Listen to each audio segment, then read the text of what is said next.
How Blockbuster rejected Netflix for $50 million.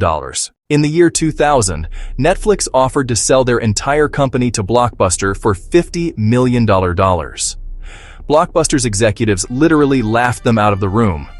By 2010, Blockbuster was bankrupt. Netflix was worth $13 billion. Today, Netflix is worth $240 billion. Blockbuster has one store left in Oregon, run as a tourist attraction. This is how the wrong decision destroyed a $5 billion empire. I document business decisions that changed entire industries. Today's story isn't just about Blockbuster versus Netflix. It's about what happens when successful companies become prisoners of their own business model. The patterns you're about to see are happening right now to companies you use every day. Because the most dangerous moment in business isn't when you're failing. It's when you're so successful, you can't imagine failure. The empire. To understand Blockbuster's collapse, you need to understand their dominance. By 1999, Blockbuster had 7,700 stores globally. Every Friday night, millions of families had the same ritual. Drive to Blockbuster, walk the aisles, argue about what movie to rent, grab some popcorn, and head home. Blockbuster wasn't just renting movies. They were controlling what America watched. Studios gave them exclusive windows. Directors cut special Blockbuster versions of films. They were making $6 billion annually, with $800 million in pure profit. Their real moneymaker wasn't rentals. It was late fees. Blockbuster made $800 million per year just from late fees. 16% of their total revenue came from punishing customers for returning movies late. Remember that number, it becomes important. The meeting. In 2000, Netflix was bleeding money. They were losing $57 million per year mailing DVDs to 300,000 subscribers. They needed help, or they'd die. Reed Hastings and Mark Randolph flew to Dallas to meet Blockbuster CEO John Antioco. Their proposal was simple. Blockbuster buys Netflix for $50 million. Netflix handles the online business. Blockbuster keeps the stores. Together, they dominate both channels. John Antioco's response is documented by multiple people in the room. He struggled not to laugh. His executives actually did laugh. Why would Blockbuster, making $800 million in profit, buy a company losing $57 million? Why would they promote a service that eliminated late fees, their most profitable revenue stream? The meeting ended in less than an hour. The innovation trap. Here's what most people get wrong about Blockbuster. They weren't stupid. They weren't lazy. They saw the future coming.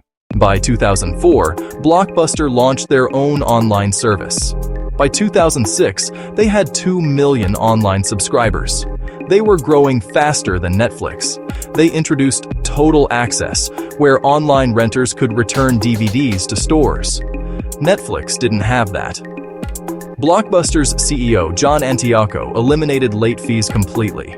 He knew they were killing customer loyalty. He invested $400 million in digital transformation. But here's the trap.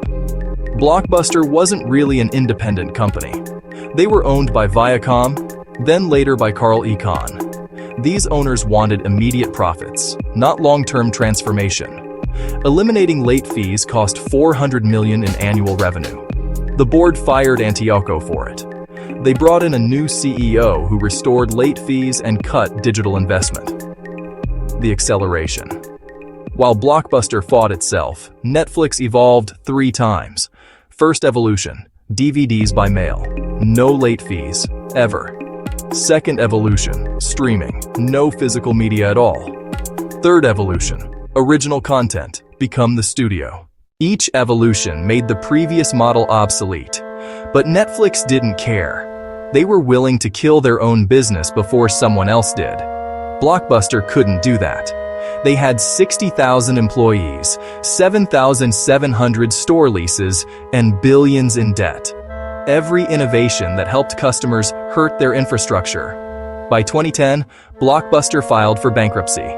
They had $900 million in debt and no path forward. The lessons. Blockbuster's death teaches 3 brutal truths. First, your greatest strength becomes your greatest weakness.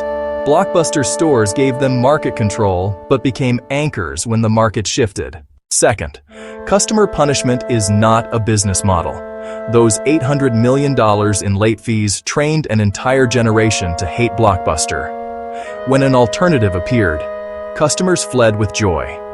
Third, the innovator's dilemma is real. Blockbuster knew what to do.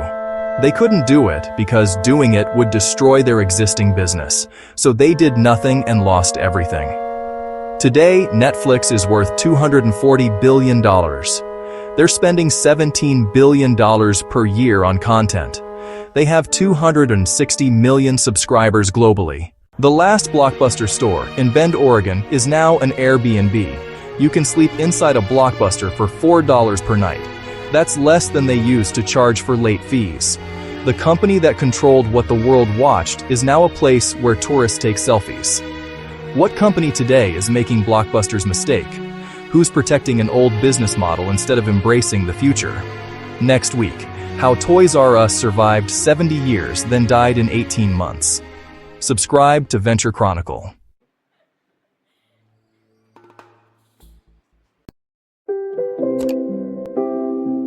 Stay curious. Subscribe to Venture Chronicle.